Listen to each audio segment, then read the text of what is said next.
I will share my presentation, and of course these slides remain also available in case you may need it.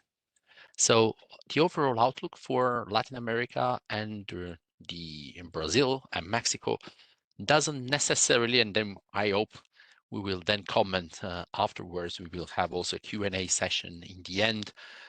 Doesn't entirely rely on on the next U.S. President-elect Trump. That may not be the main variable for the region, and even for Mexico, I would say. So I would just like to start with this single slide on U.S. trade with Mexico, because this is the country that has come into focus when we look at the Trump trade. And as you can see on the left-hand side, actually the trade deficit, which is the red curve, has increased from the US standpoint under Trump, and then increased further under President Biden. So that tendency may probably come to a kind of rebalancing, but still, I mean, if you recall, that trend was also, say, augmented under the USMCA. So meaning that coming into terms with the US is definitely a positive, has been definitely a positive on the Mexican side at least. Then if you look at the right-hand side chart, you see what is our forecast, our simulation, should an extreme Trump presidency take place, meaning that we have huge tariffs, we have retaliations also from trade partners and so on. So you see that in terms of percentage point of GDP, the decrease is particularly marked again for Mexico at around 1% of GDP in 2025 and 1.3% in 2026, meaning that the economic impact will be definitely substantial in that case, but still very short term. And there is already a rebalancing in 2027 and an increase in 2028, more marked than for other countries. So again, should that occur, we are not that pessimistic on that side. We can, of course, dive into that more at the end. Then, if we look at the general outlook for the region, you can see that Latin America is expected to grow below the global average in 2024 for the second consecutive year, meaning that several markets will still surprise then on the upside. We have a kind of average growth forecast for this year at around 2% for the entire region. Central America will stand out as a growth leader in the region, even though trade policy developments, again, with the US and China and their rivalry may, and of course, the trend also of remittance flows may slow down growth in 2025 for that area. Then when it comes to Brazil, the good news is that for a second year in a row, we had to revise economic forecast on the upside. Brazil's economy is running faster than expected, and it leads the way, I would say, among the region's larger economies. On the other side, if we look at Argentina, for instance, we see that we are still receiving, say, mixed signals with a recession that started in the last quarter of 2023 that could drag on into 2025. In between, we have Colombia and Mexico, which saw only modest, say, expansions this year, and structural issues that may weigh on their economic performance also in 2025.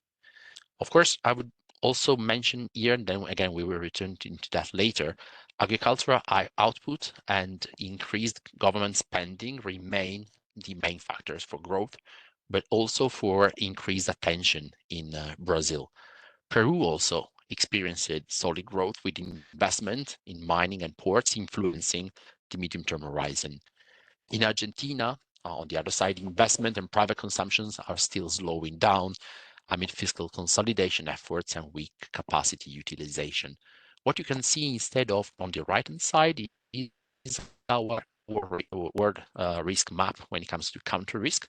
This is an activity that we do every quarter, and upon necessity, we basically color the world map. This is just a snippet of the Latin American region. with the 4 nuances of risk from low to high. And you can see that the region is characterized by, I would say, medium risk overall, with some bright spots with the recent upgrades, which took place particularly in Chile, Uruguay, and also some other countries that are performing relatively well and may look further into a further amelioration, particularly from, again, a GDP growth standpoint. When it comes to the short-term challenges, I would say that here we go in kind of back to normal mode. On the one side with the FX, so exchange rate, and the other side with the fiscal stance. You can see on the left the currency trend starting from the very beginning of the US Fed tightening cycle. So that's an index, and it is 100. Then you see that the trend has been somewhat, say, stable for many countries until the start of this year. And then the probably higher for longer trend led to a slight depreciation for the Colombian pesos, particularly, and also for Brazil, for Brazilian real. Then also it put also an end to the super peso in Mexico, but that is also owed to other, say, more, say, national related circumstances like the general election and the judicial reform. You see the opposite trend when it comes to Chile, with the copper prices basically driving an uptick in the peso quotation, and then still a depreciation on the other side. If you take into account when the US Fed started to cut, we see that basically the overall, say, trend is towards a downwards trend, meaning depreciation, aside from Peru. And this is also somewhat worrying when we look at certain economies, including Brazil, that are still on a kind of tightening cycle. So this is also somewhat of a concern. And then the other reason for concern is the fiscal deficit, as you very well know. Of course, we are following closely and monitoring the review of the fiscal package when it comes to Brazil.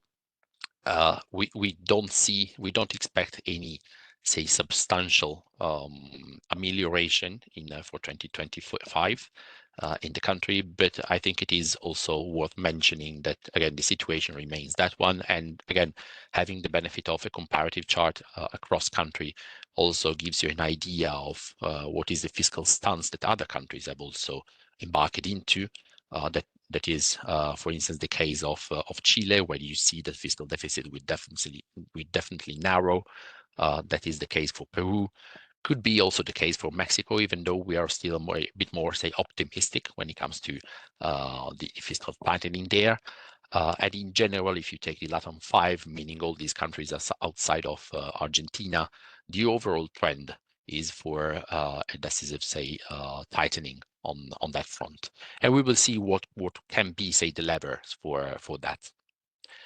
Then when it comes to investment, which is another, say, leading force in this environment, we see that cost competitiveness remains particularly for many countries aside from Mexico. So you see that all the countries on the left-hand side are marked by some still, say, positive, say, competitiveness on the one side, and still and also I would say if you look on the right-hand side, you see that the average level also of FDI's inflows remains definitely positive for the region. We have colored Latin countries in orange to give the idea of what is the magnitude of such inflows compared to the overall spectrum of emerging markets. And this is, again, a measure of reliance on the one side on inflows, and also attractiveness, which is definitely a positive.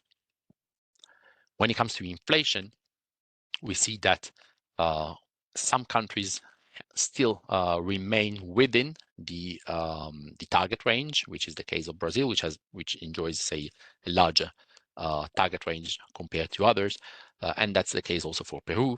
It is not the case for the other 3 countries here on the left-hand side chart. Of course, inflationary pressure will stay with us even within 2025, and this is our expectation for year-end 2025, with all countries converging gradually into the target range.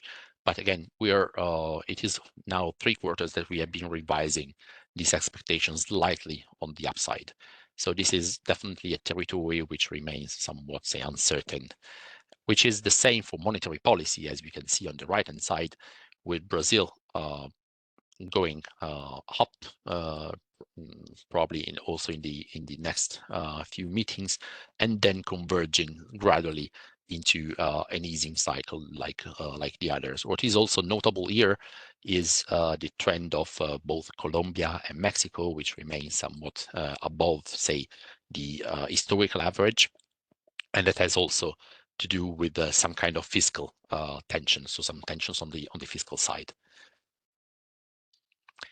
Of course, this trend may risks curbing economic growth. So if you take into account real interest rates, you can see that aside from Russia, which is the dotted line on that goes up at the end of the chart, you see that also Brazil and Mexico remain relatively high compared to other emerging markets. And then if you take into account, we have also run an exercise to estimate the pass-through effect of a 1% interest rate cut on these economies. And you see that particularly for Brazil, the immediate impact on GDP is more substantial than elsewhere. And also the impact on inflation is, say, milder, I would say, compared to other countries. If you take into account, for instance, Mexico, you see that the two go more, say, hand in hand. This is not the case for Brazil, but again, the factors driving this tight stance from the central bank are not entirely, say, I would say, deriving from inflation per se. So these fiscal, say, concerns risk also, say, weighing on the overall, say, economic growth. One factor that is there to stay for across the region, I would say, is consumer demand. And here we focus the attention into 2 driving forces. One is the trend of remittances.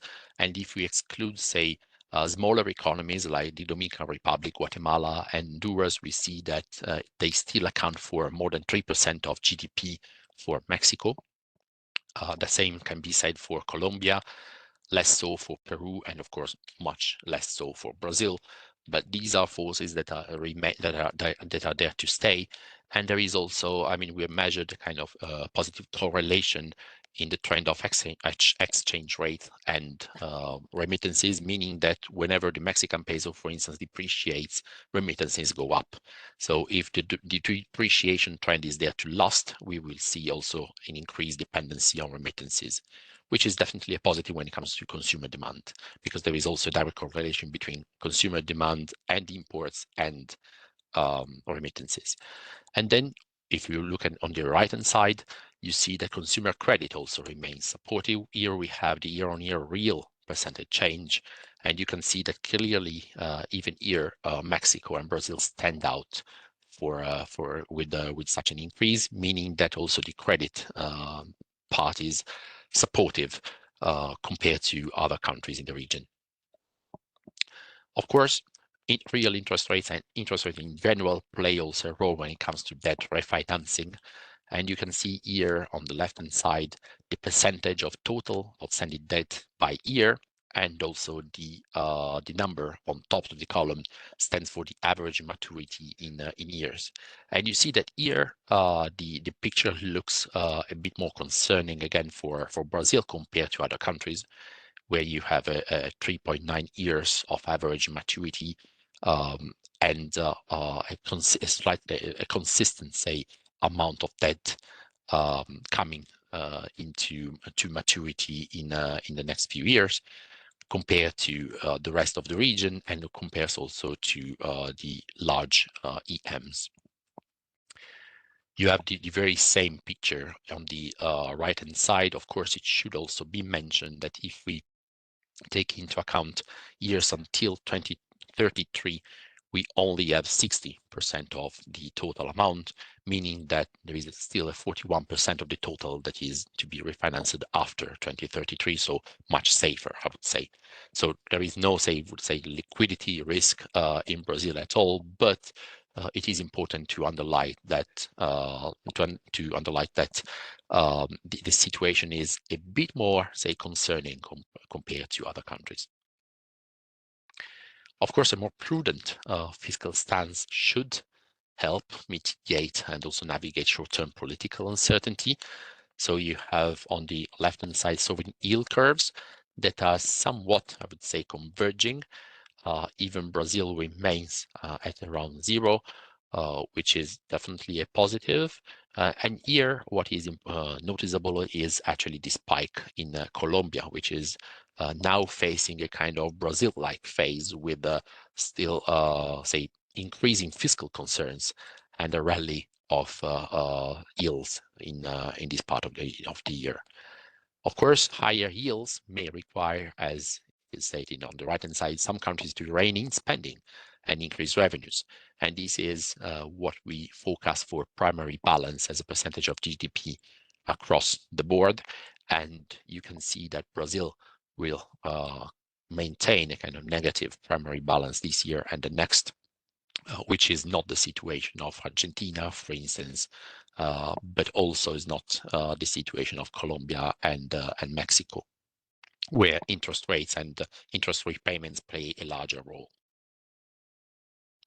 And then I was mentioning that taxation may go up, or at least fiscal revenues should go up somehow. This is a collection of tax to GDP ratios in the Latin American region. On the left-hand side, you can see that actually Brazil stands out for being particularly, virtuous in that dominion compared to the OECD average. For instance, you have many OECD countries which are much below that 34% of tax to GDP. If you compare that to, for instance, Mexico, you can see that it's basically the double that side in comparison. But then if we look on the right-hand side and we see again as an average, what are the roles that particular, tax play on that, you see that VAT, so basically taxes on consumption, play a larger role when it comes to the total tax revenue, and also corporate income tax plays a larger role compared to the OECD average. I feel where there is still definitely room for improvement in social security, meaning pensions and welfare, and also personal income tax, so taxes on salaries. Of course, these moves may definitely penalize domestic consumption, which is not something you would not like, but partly also explains why domestic consumption is set to stay as a resilient force in the market. But still, this is also, I would suggest that as a comparison also to understand what could be, the drivers for increasing one particular field or the other when it comes to revenues. This is a financing risk heat map. We update that on a quarterly basis as part of the country risk review. And I think it is also a very interesting exercise to be run. You can see by indicator which country is most penalized. Of course, across the region, public debt and debt cover plays a role. Fiscal balance also, as previously mentioned, FDI inflows and current account in general are definitely on the positive, particularly compared to other emerging markets. Then the presentation has two focuses, one on security and social risk, one other on weather and climate risk related events. One is social risk. We have deep dive into social risk since 2020. And recently, the IMF also published a study on crime and unrest related effects on GDP growth and economic development in general in Latin America. So I think the message remains. But on so what we do is we update the social resilience index, which is our proprietary index, measuring the capacity of geographies to respond to economic and social and political difficulties. And you can see clearly that Latin America stands out as definitely a recovery since 2020 of this indicator, which is getting better compared to other regions. And also you see that it's the only region with a marked decrease on the right-hand side of the number of protests and riots compared to other regions. This is a measure of frequency anyways, it's not a measure of severity, but I think it is also indicative of an overall trend of stabilization that has started between 2020 and 2021 and is still unfolding. And here we focus on, say, the back to normal uncertainties characterizing the region, and with a positive message, meaning that the region has probably learned to embrace uncertainty, and that has borne some fruits. So we rank here the top 20 countries by frequency of protests and riots in 2024, and that's between January and October this year. And you see that you have very few countries in the region, namely Mexico and Colombia, playing within the top 20. Countries that were previously, so until last year, in the top 20 include Venezuela, Argentina, and Peru, where we have seen a substantial decrease in such events. And you can see also on the right-hand side that within the green circle, that all these countries have moved downwards and leftwards, meaning that the social resilience has increased, and also the frequency of protests and riots, which is the horizontal axis, has diminished. But there is always a but. Non-state actors still play a large role, and this is probably the most, say, controversial trait here. So you can see on the left-hand side the frequency of non-state conflicts in the region. And so if we isolate that particular component, that has become the highest in the world compared to other countries, including Africa. And if we take into account the main regional hotspots, and here we try to also to measure severity with a single score, you can see that both frequency and severity remain somewhat high. So we colored that in red for Mexico, orange for Brazil, and yellow for the other countries that we monitor. Security perception is also something that has also become of focus. And we, again, run a security perception monitor, taking also third-party sources, looking at what is the role of law and order, what is the percentage of people who feel safe walking along, so surveys, basically.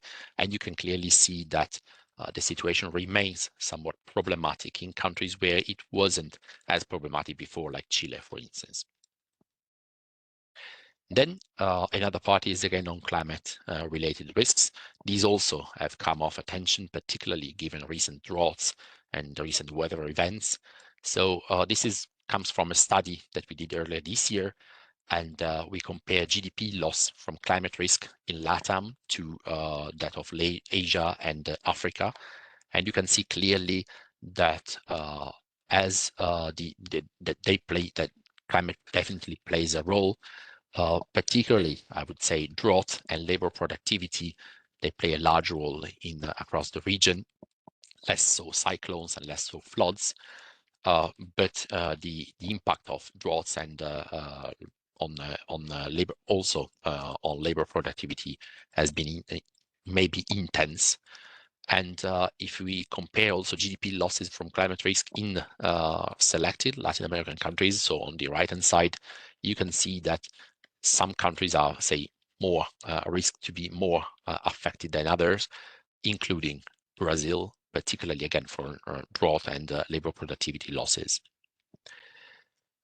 Another part is that it is clearly correlated with drought is that of wildfires, and we have been monitoring what has been the trend in wildfires in South America in the last decade. Basically, you can see that the area burned also in the sense of both in levels and both as a percentage of the total area is definitely important for Brazil, and particularly also for Bolivia and Venezuela. And then if we also see what is the average share of land burned and share of tree cover loss, we can see that particularly this year stands out compared to the average of the past decade, meaning that these events tend to be more aggressive, and meaning that as you may very well know, if a territory is characterized by fires, then it is more prone also to drought events, and there is the kind of vicious circle that starts from there. This has, of course, an effect also on certain sectors, including agribusiness, where we have seen a notable spike this year. And you can see on the left-hand side that if we take into account the pre-pandemic period, basically, you see primary industries in Brazil remaining somewhat low in terms of frequency of insolvencies, but then they clearly increased as we move towards, say, 2024. Of course, it is important to mention that agribusiness is one of the leading positive indicators when it comes to GDP growth. Brazil is the third largest agricultural producer globally. This sector accounts for 22% of GDP. It has also ensured a positive trade balance across the years. But what we have seen so far in 2024 is also a marked increase in bankruptcy filings, meaning that the two forces, droughts and say the relaxation, I would say, of output prices, meaning commodity prices, has produced a very, say, dramatic effect along the supply chain.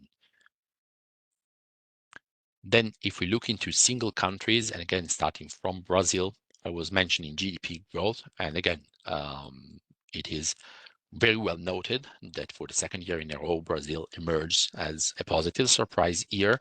But that surprise comes at a cost, meaning that government expenditure plays probably a larger role than what should be, say, optimal for that. And you can see that on the left-hand side, with public debt increasing also in next year, and also the fiscal balance remaining to the negative.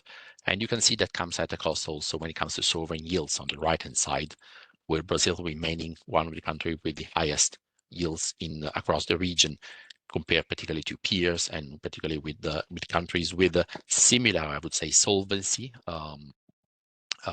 fundamentals, meaning debt on GDP and so on, but say some kind of less, say, concerns when it comes to refinancing of debt and so on. Colombia, of course, stands out as a second across the region, and that is somewhat a surprise. You can see that the average for 2024 was slightly lower, but you can also appreciate the volatility that these yields have had along during 2024. Which go from the red bar in the red line pattern as high, and the green line as a low. You can see what is the volatility and how it has increased compared to other countries. And then, of course, returning into insolvencies, this has also an effect on the capacity, of course, of firms to repay. You can see what is the number of insolvencies. So again, a measure for frequency, not of severity, and the 12 months rolling average for Brazil, which may hit a 20-year high in this year. And also on the right-hand side, we also monitor the number of falencias and forecasts for the next year. So as of October this year, you can see that there is a spike. And again, we are returning to the level of 2004 in that regard. When it comes to Mexico, one usual question, so going from one to definitely another topic, is that of nearshoring. So nearshoring is definitely playing a role, but is not playing a role as at least desired when it comes to FDI flows, where you have a predominance of US, and another say dependence depending on the sector you are in. So manufacturing definitely is a major recipient of FDIs, financial services and mining also, but the others show a very little dependency, so very little also appeal compared to other countries. So if we take out US and Spain and we take out say two sectors, basically you have less than half of the figure for both indicators. And then you enter a kind of chicken and egg situation here on the left-hand side, where you see on the vertical axis the average monthly income by Mexican state, and also on the horizontal axis the FDI by Mexican state, meaning that states where the monthly income is already, say, relatively higher compared to the national average, are also the main recipients of FDIs, but also in some cases, FDIs have helped raise the monthly income, depending again on the state. But still, I mean, you don't see many countries, say, among say the relatively poor, when it comes to this indicator, benefiting from large FDI flows. And also, what is probably more concerning when it comes to Mexico and when it comes to productivity in general is research and development expenditure. You can see on the right-hand side that Mexico remains a laggard when it comes to R&D expenditure as a percentage of GDP compared to other countries.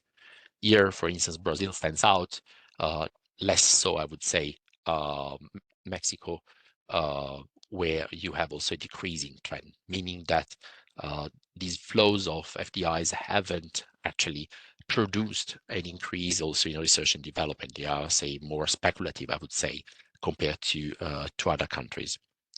And then another, say, reality when it comes to Mexico is the double, say, reality of the trade balance on the one side and linkages to the US and poverty in southern regions and what is the trend in remittances. I was saying that remittances tend to increase when the Mexican peso depreciates. This is also a way to alleviate poverty in the home country. So you can clearly see on the left-hand side that the trade balance improves as you move north, aside from a couple of exceptions, but also the dependence on remittances also increases as you move south. So this is also important when looking at the relationship with the US and when looking at who could be the actual, I would say, losers. So probably not northern states, but more so southern states. And then moving again with some 1,000 kilometers move to Argentina, here also you have a kind of tango of two economies. So on the one side, you see GDP growth contributions clearly showing that consumption still plays a negative role when it comes to growth contribution. Also, investment plays a negative role. And our forecast for 2024 stays at minus 3.5%. We may envisage something like 4% increase next year, but there are still some downside risks, meaning that for now, for what you can see, net exports is the only positive contributor to economic growth. Some signals that show that recovery is gaining steam are clearly there, but we should also see an increase in real wages, access to credit, and so on, which haven't come yet, substantially at least, meaning that we still see only a gradual recovery in capacity utilization by firms, meaning that, again, the investment environment remains somewhat depressed in that sense. That's it for now. I would just open the floor for questions and happy to respond.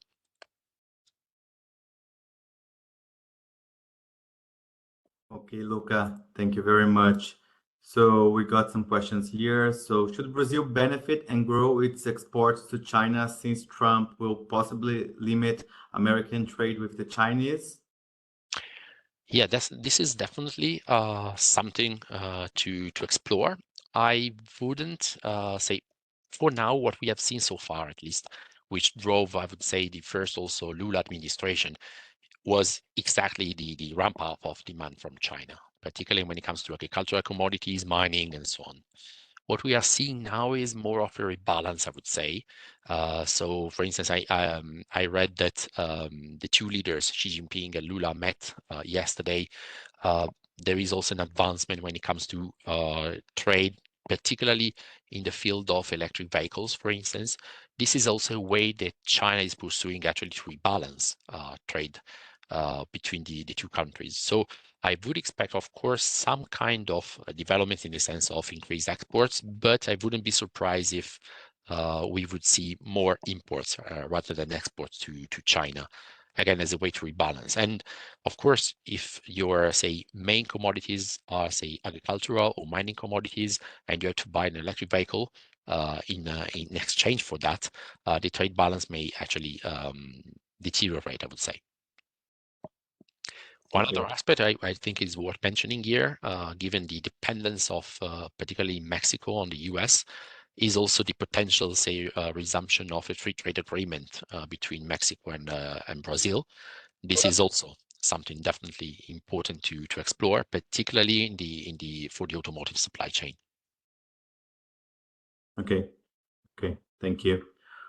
All right, so now we have some questions, of course, related to Argentina. As I have previously mentioned to you, Argentina, as a really close country to Brazil, we have a lot of trade with them. So some of our policyholders for sure are willing to get to know a bit better about the country's outlook. So I have three questions here regarding Argentina. So do you foresee changes in the monetary policy in Argentina?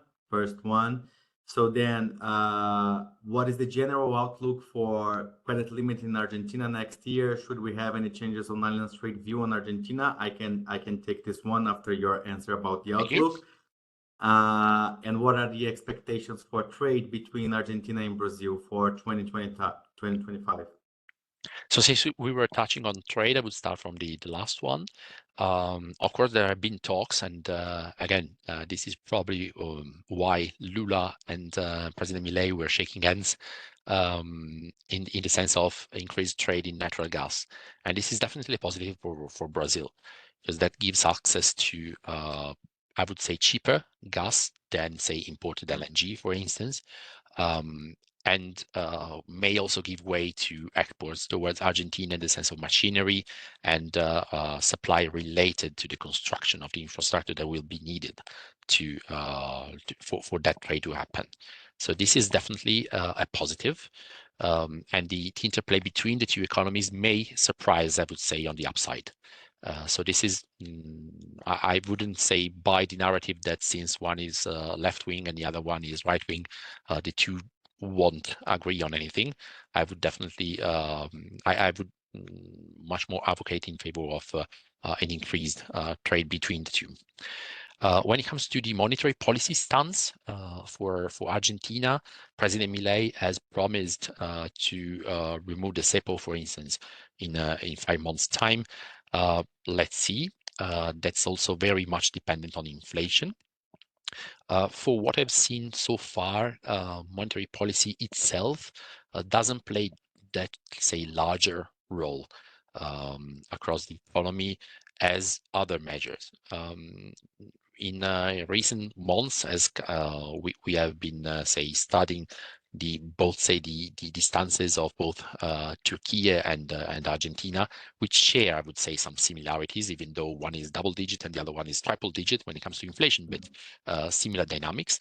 And we have seen that actually acting on monetary policy as Turkey has started doing, for instance, with the monetary policies that is now above that of the interest rates, doesn't play out that well when it comes to fighting inflation. So other measures may come, which may be more, say, impactful on inflation and on overall the business environment rather than monetary policy per se.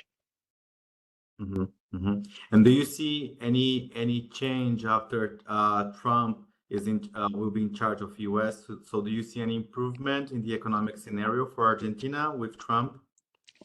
Well, there have been lots of talks also around the role that the IMF would play, and given that the majority has changed at the Congress and is more, say, a right wing, and so there may be some kind of further, say, synergy or rapprochement between the IMF and as a kind of perceived as US majority institution towards Argentina. Of course, there is this kind of sympathy, I would say, will play a role. But still, I would expect something more to happen on the domestic front to consolidate what has been, say, the path since the beginning of the year. It is now 12 months that Milei was elected, so I think that the effects of his policies will play out in the last quarter of this year and the first quarter of 2025. If we see a recovery there, we may see, say, increased confidence. Otherwise, investments will remain somewhat constrained towards certain sectors, meaning oil and gas, for instance, mining in general. But I would be much more cautious when it comes to sectors like retail or sector directly related to domestic consumption. The poverty rate is now, say, from surveys, from polls, is now a reality for more than half of the population. So this is also something to take into account. Okay, thank you. Yeah, so just complementing from the credit risk point of view, Argentina, as Luca has shown, is considered for us a high risk country. So it's really linked to what we call a restrictive underwriting stance.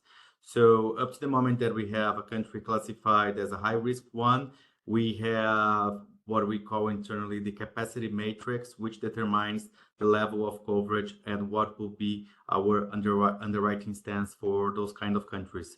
So for Argentina, up to now, our forecast, as Luca mentioned, is still not good. So we would keep unchanged in our stance, meaning that we grant coverage to Argentina. We always exclude political risk to our policyholders when they request limits, but we keep granting credit limits, but focusing our risks on what we call good buyers, which is determined by their grades.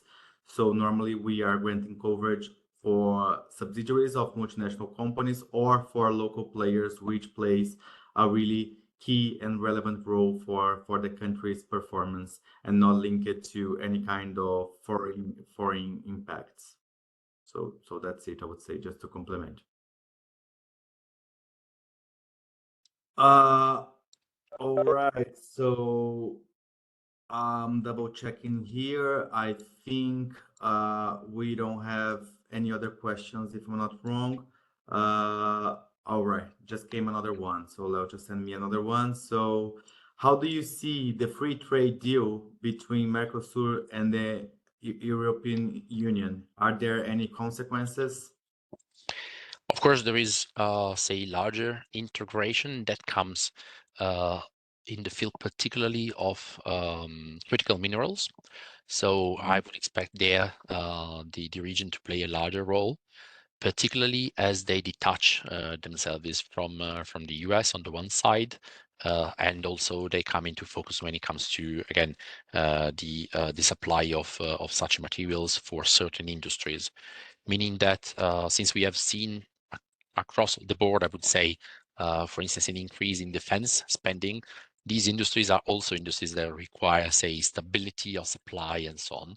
So I would say that, for instance, developments in that field may find Latin America in a say more advantaged position compared to other regions like Africa, for instance, thanks to political stability and overall, say, I would say, friend shoring trends compared to African markets, which remain, say, open for greenfield investment, but haven't still, again, on average, showed, say, a consistency when it comes to stability of supply and so on. Okay. One last question, Luca. So can we see the same risk for Bolivia as the one we see for Argentina? So what is the peer comparison for Argentina and Bolivia?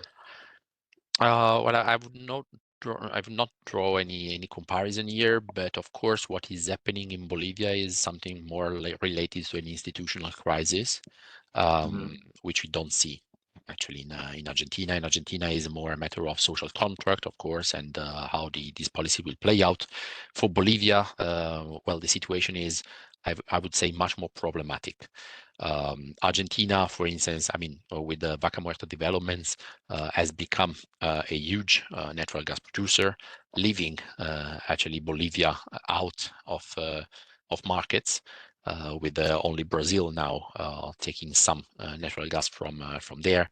Of course, the institutional fight that has been, say, maturing in recent quarters between President Arce and Evo Morales is definitely damaging the country image even more, and also the blockades in so also the effects on logistics and so on. This is also important, particularly because reserves are very, very low. This is probably the only comparison I would like to make here between Argentina and Bolivia, but still having on the one side some sort of reliance on the IMF on the Argentina side, and no reliance basically on other multilateral donors from Bolivia. Yeah, yeah. From the credit standpoint of view, the stance is almost the same as Argentina. So it's a country, Bolivia, it's a country that we don't grant political risk over, as it is considered as a high risk country. And our underwriting stance, it's almost the same as Argentina. So we are really restrictive, granting coverage only to strategic players or subsidiaries of multinational companies of the country. I see that there was one other question on Russia and Israel. What are the economic impacts for Brazil next year? May I take that? Okay. Yes, sure. So, well, what we have seen so far, and what we are seeing also in the events today, with the latest, say, bombing of Ukraine, is that Russia, the conflict between Russia and Ukraine, is an inflationary conflict. So it has definitely a role in driving up prices, not only of oil, but also of other commodities, including agricultural commodities, as you very well know. So the effect in that sense is definitely positive when it comes to commodity prices. Between, of course, it is mixed, because we have also to remind ourselves is that Brazil remains a kind of net importer of certain goods, but still is definitely a positive. Then when it comes to, and that may give some respite, particularly to, say, fertilizer producers and so on. So because the top line may increase on the agribusiness side. And then if we look into, say, the conflict with Israel, we don't have this similar effect.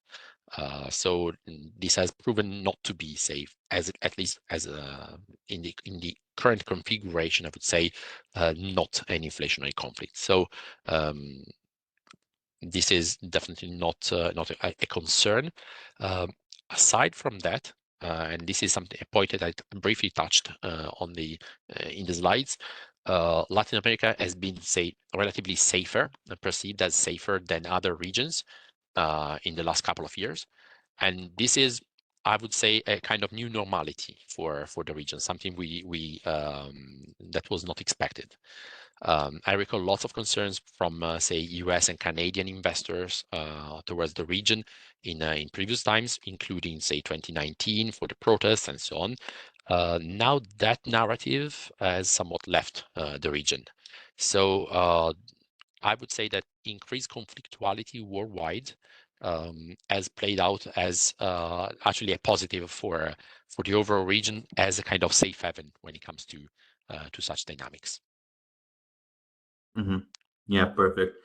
Just bringing some information from my local perspective and how we see companies. So it's really linked to what you said in the beginning. So we see that the raw materials, so the general commodities price increase has led companies to really be impacted on their P&L. So their operating margins have significantly deteriorated over the last 2 years.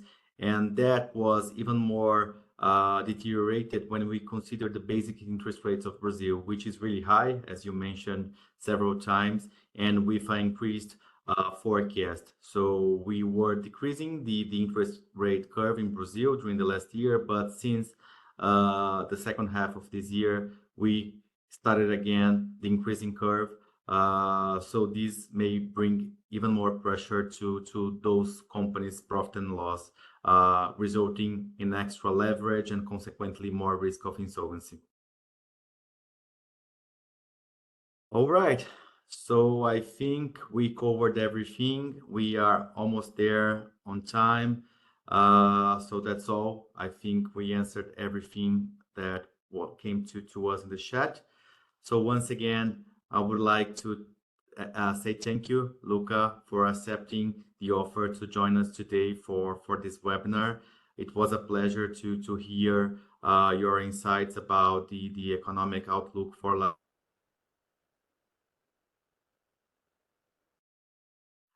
so thank you very much once again.